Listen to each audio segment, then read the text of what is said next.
let's move to the business of today. I understand the state and the defense have reached a plea agreement in this case. For the record, I have a written plea agreement which indicates in sum, the defendant will plead guilty to all 5 counts in the indictment, burglary, felony, and first-degree murder, 4 counts. The state and the defendant stipulate, that is, that the defense is not free to argue for a lesser sentence at sentencing to the following. The defendant on the burglary charge will be sentenced to 10 years fixed, and that the defendant on counts 2 through 5, the 4 counts of first-degree homicide, on each count would receive a fixed life sentence, all 5 of those counts to run consecutive to one another. Defendant, as part of the plea agreement, waives his right to appeal, as well as his right to appeal the sentence and his right to seek leniency or reconsideration of the sentence under Idaho Criminal Rule 35.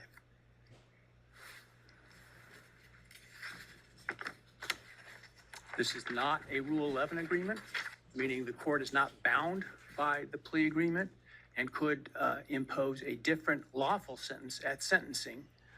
The stipulated agreement between the parties is the maximum on each count. So theoretically, the only thing the court could do would be a lesser sentence at sentencing. But the defendant is not free to ask the court to do so under the plea agreement. Are there any other material terms of the plea agreement that the parties would like to make? Obviously, the plea agreement, the written plea agreement will speak for itself and be part of the court record. Not from the state, Your Honor. Thank you. No, Your Honor. Thank you. All right, very well.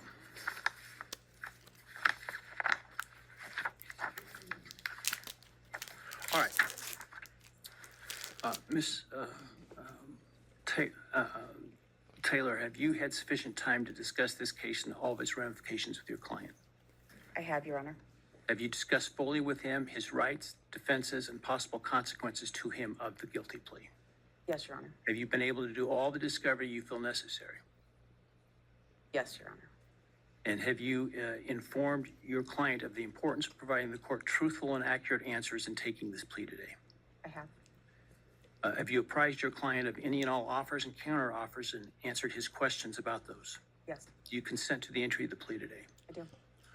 Mr. Kohbeger, I need to ask you some questions this afternoon, or I guess it's this morning still. I do this to ensure that so that I am assured that you understand the nature of the charges to which I understand you're going to plead guilty, as well as the possible consequences to you of your guilty pleas. I want to make sure your plea is given voluntarily, and I want to make sure that you actually committed the crimes to which you're pleading guilty, because I don't want you to plead guilty to a crime you didn't commit. If you attempt to plead guilty today, but for some reason I don't accept your plea, then it is possible that your statements today could be used against you later at trial. Do you understand that? Yes. All right, thank you. And now, while you're standing, actually, why don't you take the oath from the clerk? Please raise your hand. Do you solemnly swear or affirm that the testimony you shall give in the matter not given before this court shall be the truth, the whole truth, and nothing but the truth, so help you God? Yes. All right, and Mr. Kohberg, just to make it easier, you don't need to stand when you speak to me. I appreciate the sign of respect, but for convenience, you can be seated, all right?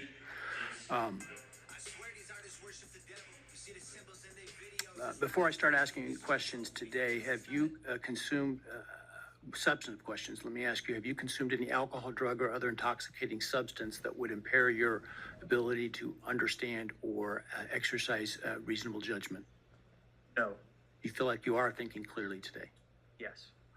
All right, I want you to understand what the possible penalties are for each of the crimes to which I understand you're going to offer a guilty plea today. They include, on count 1, the burglary, a fine of up to $50,000 and a period of incarceration of up to 10 years in the state penitentiary. You may be required to pay restitution to any victims of the crime. Count 2, 3, 4, and 5 for first-degree murder.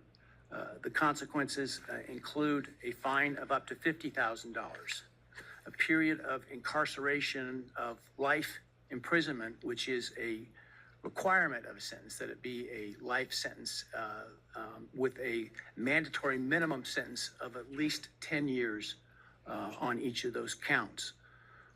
In addition, you would be potentially responsible for a fine of up to $5,000 to each of the victims of your crime, to be enforced in the form of a civil judgment, to operate as additional punishment. This is in excess of any restitution or fines that the court could order. And again, you may be required to pay restitution to the victims of the crime. You would be required to provide, as to counts 1, 2, 3, 4, and 5, a DNA sample and a right thumbprint impression, and potentially pay for analysis of those samples. You would lose any right to possess, purchase, or carry a firearm, the right to serve on jury duty, the right to hold public office, and the right to vote. Do you understand the charges and all those possible consequences? Yes.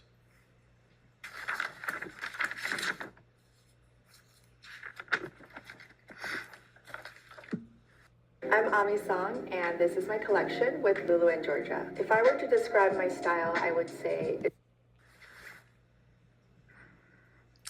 You've heard the plea agreement that I talked about today. Do you agree with that plea agreement? Pleading guilty. Yes. I'm pleading guilty because of. And do you understand the nature of the charges that you've been charged with, that I understand you're going to plead guilty today to? Yes.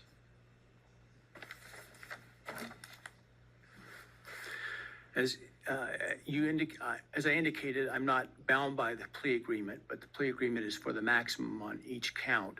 Do you understand that I'm not bound by the plea agreement? Yes.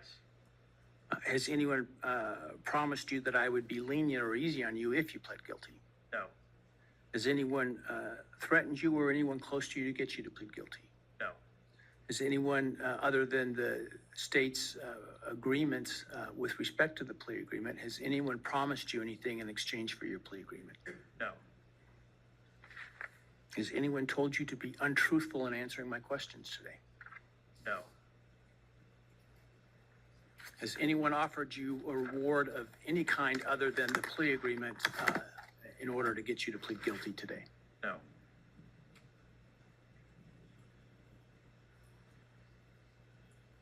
Are you pleading guilty because you are guilty? Yes.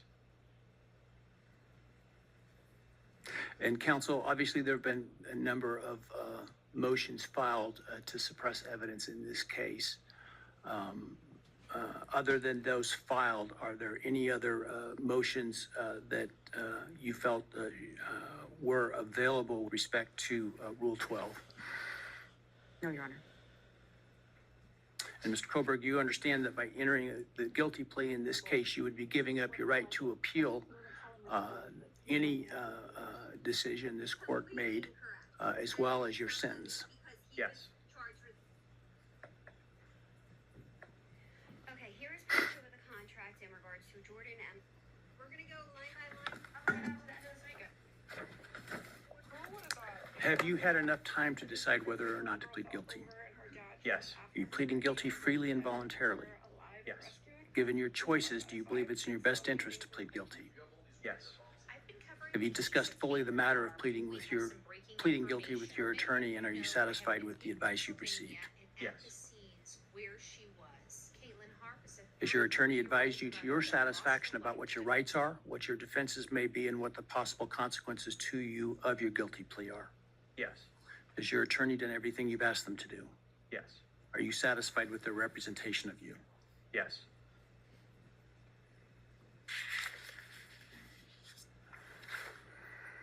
I have received a written guilty plea advisory questionnaire that is purported to be filled out by you. Did you fill that document out? Yes. Did you understand the questions that you answered in this document? Yes. And are the answers that are outlined in this document your answers? Yes. Are those answers true? Yes. Did you sign the document? Yes.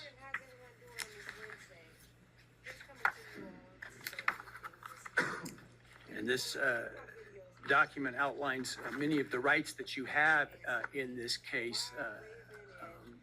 should you not plead guilty. Did you understand those rights? Yes. They include a right to a jury trial. Do you understand that? Yes. They include a right to the presumption of innocence. Do you understand that? Yes. You have the right to require the state to prove your guilt as to each element beyond a reasonable doubt. Do you understand that? Yes. They include a right to confront your accusers and cross-examine witnesses presented by the state, including by utilizing the subpoena power of the court to accomplish that. Do you understand that? Yes. You understand you would have a privilege against self-incrimination and a right to remain silent, meaning you would not be compelled to testify if you did not wish to, had you not pled guilty. Yes. You understand you're giving up that privilege and those rights that I've just outlined by pleading guilty. Yes. All right, I want you to understand what the state would have had to have proven at trial had you, as to the crimes that you're pleading guilty to, had you, if you didn't plead guilty. Let me find the document. Hang on a second here. All right.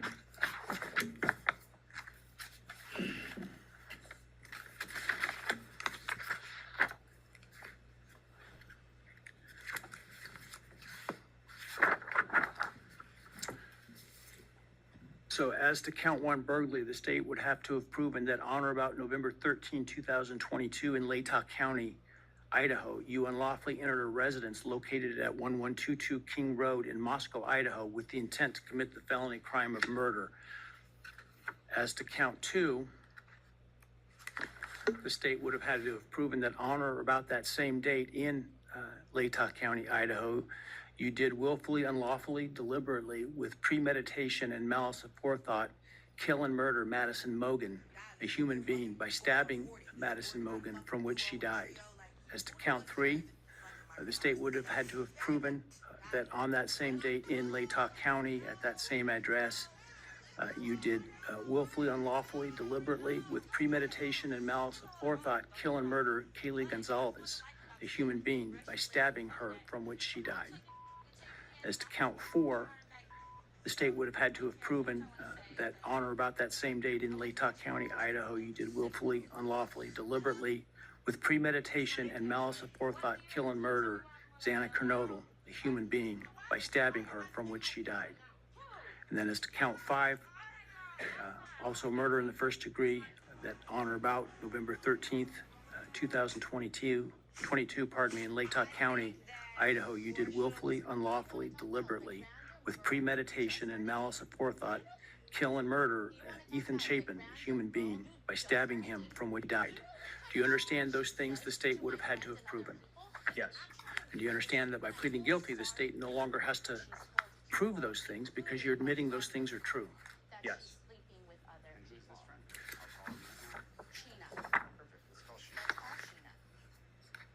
are you comfortable saying? Because you have met her, right? I don't know this person, but I hope, because she spent so much time with my daughter, that she's. I want to also make, for the record, the defendant has provided with the guilty plea advisory form a document entitled Written Factual Basis that purports to have the defendant's signature dated 1 July 2025. Did you sign that document? Yes. And did you agree with the written factual basis that is included there? Yes.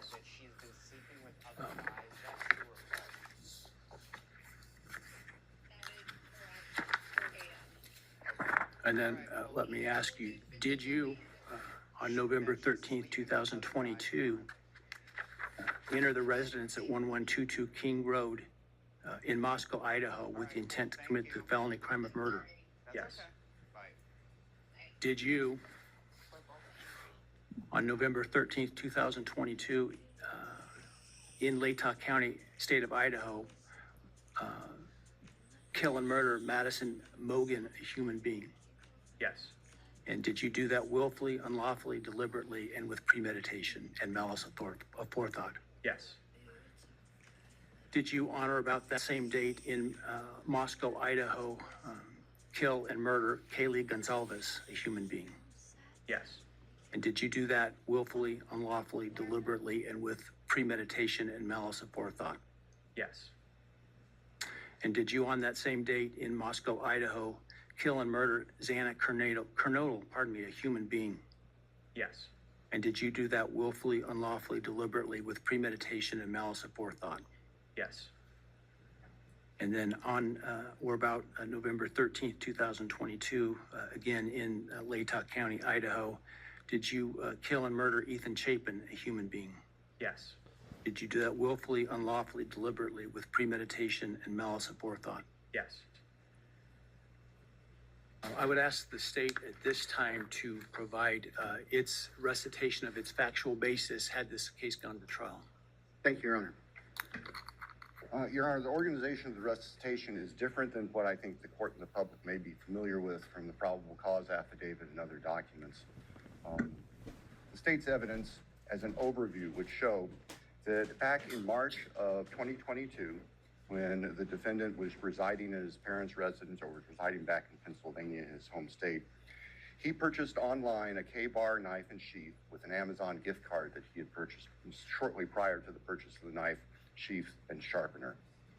Jumping ahead, the end of June of that year, the defendant, Mr. Kohbeger, moved from Pennsylvania to Pullman, Washington, which is right across the state line from Moscow, Idaho, for the purpose of pursuing a PhD in criminal justice at Washington State University.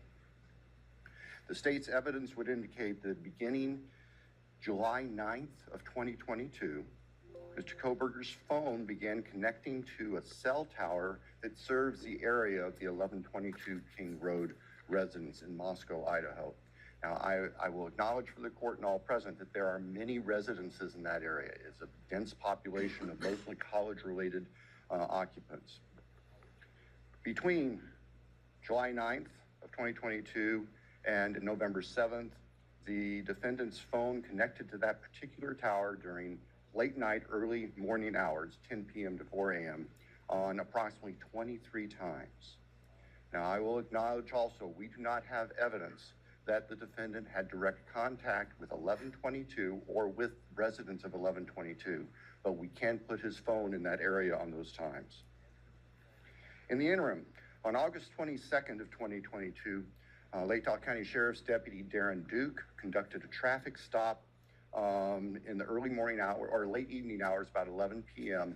On the west side of Moscow, on the Moscow-Pullman Road. This was the traffic stop of Mr. Kohbeger's car, which turned out to be a 2015 white Hyundai Elantra with Pennsylvania plates. During the course of the traffic stop, Deputy Duke was able to obtain Mr. Kohbeger's name, Bryan Kohbeger, his phone number, and his address, which at that point was a permanent address in Pullman. We then move to the early morning hours of November 13th, 2022. The state's evidence would show that early morning hours on that day, Mr. Kohbeger's phone left his Pullman residence, which is an apartment in kind of the central northwest part of Pullman. That phone was then subsequently turned off at approximately 2:54 a.m. and remained off until approximately 4:48 a.m. on Sunday, the 13th of November. The state's evidence would include a trial, video surveillance of a business on the Moscow-Pullman Highway, just across the state line from Moscow, that would show a vehicle matching the description of the defendant's Hyundai Elantra entering Moscow at approximately 3:02 a.m. Compiled surveillance that the investigators put together from businesses and residents then show the defendant's car, the white Elantra, as I've described, circling the 1122 King Road area, that neighborhood, starting around 3:30 or so in the morning. Comes into the immediate area of 1122 King Road, which is actually on a dead end, and then leaves several times. And approximately 4:05 that morning, the defense car had entered that area, was leaving, stopped at the intersection of King and Queen Road, did a U-turn, and the state's evidence showed that the defendant's car came back and parked behind and above the 1122 King Road residence. The state believes that its evidence would then show that the defendant entered the residence of 1122 through the kitchen sliding door on the back side of the residence, which is the side of the residence that would face the area above where the defendant's car was parked. Defendant entered the residence, went to the third floor, and with a knife, killed Madison Mogan and Kayla Gonzalez. The defendant, as he left that room, for whatever reason, ended up leaving, or the sheath for a K-bar knife was left on the bed next to Madison Mogan's body. And I can jump ahead. That sheath was tested by the Idaho State Police Forensic Lab, and single source male DNA was found on the snap of that sheath, as well as blood from both Kaylee and Madison and other trace evidence. But it's important to note single source male DNA was on the snap of that sheath. The state's evidence would show that Xana Knodel was still awake at this time. In fact, had taken a DoorDash order not long before this started. Her room was not on the third floor. It was on the second floor on the west side. As the defendant was either coming down the stairs or leaving, he encountered Xana, and he ended up killing her with a large knife. Ethan Chapin, Xana's boyfriend, was asleep in their bedroom, in her bedroom, and the defendant killed him as well with a large fixed-blade knife. Each victim suffered multiple wounds. I will state for the record that there is no evidence there was any sexual component or sexual assault on any of the victims. I want to make that clear so there's no speculation. There were two other roommates in the house, and they were already asleep. During the course of this, one of those roommates awoke, looked out her door not knowing what was going on, and saw the defendant, who was dressed in black with a black balaclava on, holding some sort of container in his hand. And she saw him leave the house through the direction of the kitchen where that sliding door is that I mentioned before. At approximately 4:20 that morning, so this would have been 15 minutes or so later, the defendant's car is seen on a surveillance camera for 1112 King Road, which is immediately next door to the west of 1122, leaving the area at a high rate of speed. And if the court were to see that, or anybody in this courtroom would see that, you can see the car almost loses control as it makes the corner, heads north, and then turns to go south on Walenta, which is one of the only ways to get out of that part of town. The evidence would show that following that, the defendant in his Elantra drove south of Mosque. We know that he drove on the back roads because there are surveillance cameras on the main highways, Highway 95, that would have picked up the defendant's car if he'd gone that route. And they did not show the defendant's car on that route during the time. So we know that he went through a variety of back roads in very rural, isolated part of Latah County. About 4:48 that morning, the defendant's phone comes back on. And the evidence will show that that phone was located south of Moscow, likely at a side road intersection with Highway 95. From there, the defendant's phone activity tracks heading back north towards Pullman, Washington, where the defendant lived. About 5:26, starting approximately 5:26, various surveillance cameras in Pullman, Washington pick up the defendant's vehicle as he enters Pullman from the south and heads north and slightly west towards his apartment, where he arrived at approximately 5:30 in the morning. Later that morning, Sunday, the 13th of November of 2022, Mr. Kohbeger's phone returned to the area of King Road. We don't know exactly what he did, but it returned to that area. It's about 9 o'clock in the morning. He was there for about 10 minutes and then returned to his Pullman residence. About 9:30, the state's evidence will show, evidence taken from the defendant's phone, that he took a selfie of himself on his phone in what appears to be the bathroom of his Pullman apartment. The defendant's phone then went to the Lewiston-Clarkston Valley, approximately 30 miles south of Moscow and Pullman, And the defendant is actually seen with his car at various businesses down there. This area is the confluence of the Clearwater River and the Snake River. Lewiston is Idaho's seaport. Large bodies of moving water down there. In addition to tracing the defendant's activities, as I've just outlined, on the 13th and leading up to the 13th, the state's evidence will show that following Sunday, November 13th, 2022, business records show that the defendant began searching for a K-bar knife and a K-bar knife sheath,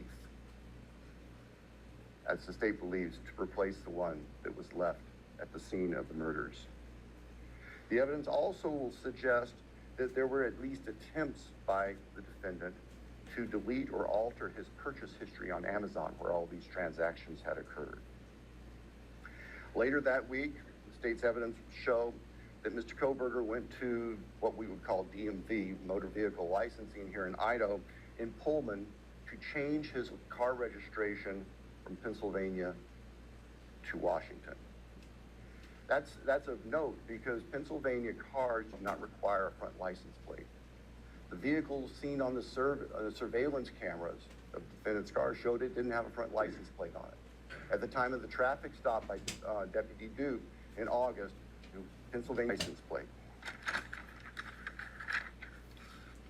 Mr. Kohbeger proceeded to finish his semester of studies at Washington State University and returned to Pennsylvania for the holidays.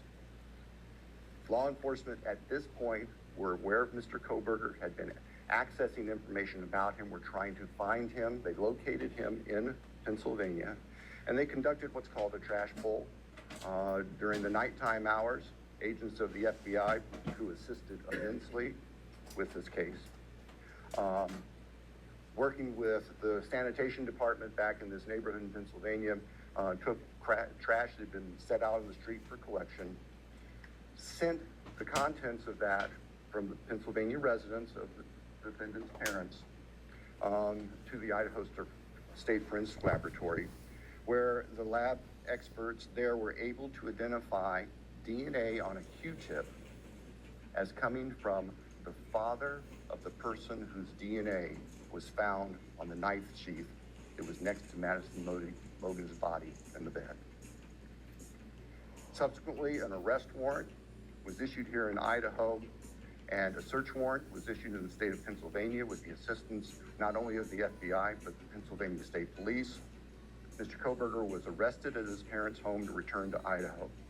Upon his return to Idaho, a DNA sample was taken from him, and it matched the DNA found on the knife sheath next to Maddie's body at the crime scene. I can tell the court and the public the weapon itself, the knife, has not yet been recovered. I can tell the court that the defendant's apartment in Pullman was searched, as well as his office. Spartan would be a kind characterization. There was virtually nothing there. Nothing of evidentiary value was found. And of course, we are now talking 6-8 weeks after the time of the killings. In Pennsylvania, the defendant's car was seized, and it was actually pretty much disassembled internally. And it also had been cleaned. There was a bucket of cleaner right beside it. I think we can all look to our own cars, you know, in those compartments in the doors. We can try to keep them clean where you put stuff. There's always some degree of crud in there. They were spotless. The defendant's car had been meticulously cleaned inside. And the state would present to the jury that that was part of the defendant's plan in covering up this. The defendant has studied crime. In fact, he did a detailed paper on crime scene processing when he was working on his pre-doctorate degrees, and he had that knowledge and skill. So, Your Honor, at the end, the state submits the evidence that I've given just a quick overview of, and that presenting court would consume weeks, which the state is prepared to do and has been prepared to do, would show that as the defendant has just admitted and pleaded guilty on November 13th, 2022,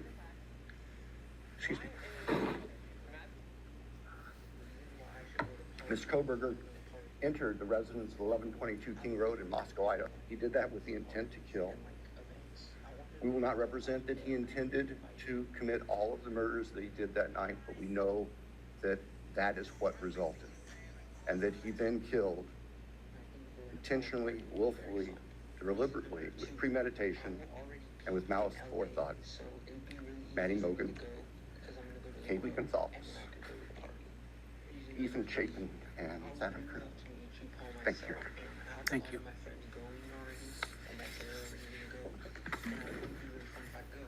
Today, monumental, Bryan Kohbeger pleads guilty. Yeah. All right, When you buy based a on car, the technically state's you are proffer and importantly, based upon defendant's explicit admission to committing these crimes, the court finds there is a factual basis. Therefore, with respect to count one, burglary, felony, how do you plead, Mr. Kohberger, guilty or not guilty? Guilty. As to count two, murder in the first degree, as it relates to the murder of Madison Mogan, how do you plead, guilty or not guilty? Guilty. As to count three, as it relates to murder in the first degree for the murder of Kaylee Gonzalez, how do you plead, guilty or not guilty? Guilty. As to count four, the first degree murder of Xana Kernodle, a human being, how do you plead, guilty or not guilty? Guilty. As to count five, first degree murder of Ethan Chapin, a human being, how do you plead, guilty or not guilty? Guilty. Right. The court will find that the defendant understands the nature of charges and each offense and the possible consequences to him of his guilty plea. The court finds that there is a factual basis for the plea and finds the defendant believes the plea to be in his best interest. I find that the plea was given freely, voluntarily, and was intelligently made. I accept the plea. I direct that it be entered. I'll continue the matter for sentencing in this case. I think it was mentioned on the call Monday afternoon, the defense wishes to waive a pretrial investigation. Is that accurate? Yes, Your Honor. The state also? Yes, Your Honor, the state does not believe pre-sentence investigation is needed, given the evidence that is available. We want to, though, make sure that all of the victims have the opportunity to make statements to the court at sentencing. Absolutely. And certainly both the state and the defense may present whatever sentencing memorandum and other documents you wish me to consider. The victims will be given an opportunity to provide the statements that they wish to at sentencing. Do we need more than one full day for sentencing? I do not believe so, Your Honor. We have numerous victims, and we have victims who share unique perspectives on this, and we want to make sure that they all have time to express their feelings to the court. But I believe that if we can start perhaps 8:30 or so in the morning, that we should be able to complete it all in one day. Defense agree with that in terms of the time frame? Yes, Your Honor. Right. So as it happens, we have some time reserved in this case in July and August. The week of July 22nd is available. I don't know if that's too soon for the parties or the next week, the week of August 4 is available. Any preference? Your Honor, we're prepared as soon as the court wants to schedule it. The state, I believe, would be prepared on the 22nd. We've told the victims' families that we're looking at approximately those dates. All right. So because of the plan to bring in so many jurors to fill out questionnaires, I had ordered that no other trials could take place in this courthouse the week of July 22nd. And so we will use that in terms of the sentencing date because of what I'm sure will be the significant interest of the media and the public and the logistics that will be required to make that happen. Without trials going, it'll be a lot easier to do that. So let's pick that week. Why don't we pick July 23rd with the idea that if for some reason we don't finish, we could continue into the 24th. We'll start at 9 in the morning. Does that give your team enough time, Sandra? 9 in the morning? All right. Any concerns with that date? No, Your Honor. Thank you. No, sir. All right.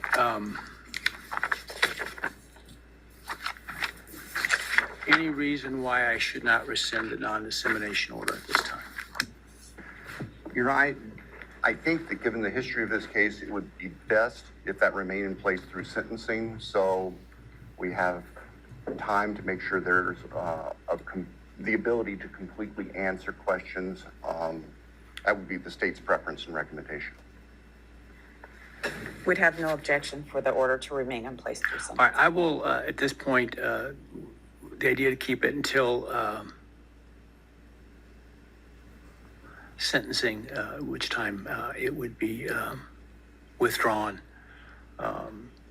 in order to give the parties the space and time to prepare to meet what I'm sure will be the deluge of media requests. That's at least my preliminary decision at this point. We can always revisit if it seems to be, for some reason, I should. That said, obviously, I don't think the defendant, a bond was ever set for the defendant. Were it would be revoked. The prior order allowing him to come in civilian clothes is revoked, given his plea and no longer the presumption of innocence. And in fact, now the actual conviction for the crimes. He will continue to be held at the jail pending sentencing. Is there anything else today? No, Your Honor, thank you. I assume that the trial date will be vacated trial and those is- 4 jurors will be released. The trial will be vacated, and I'm that the jury commissioner will get word to those that receive their summons that they won't be required to attend. So, Thank you, Your Honor. that said, again, if you would all please wait for the parties and the victims' families and others to leave the courtroom before you do, I would appreciate it. And with that, we're adjourned.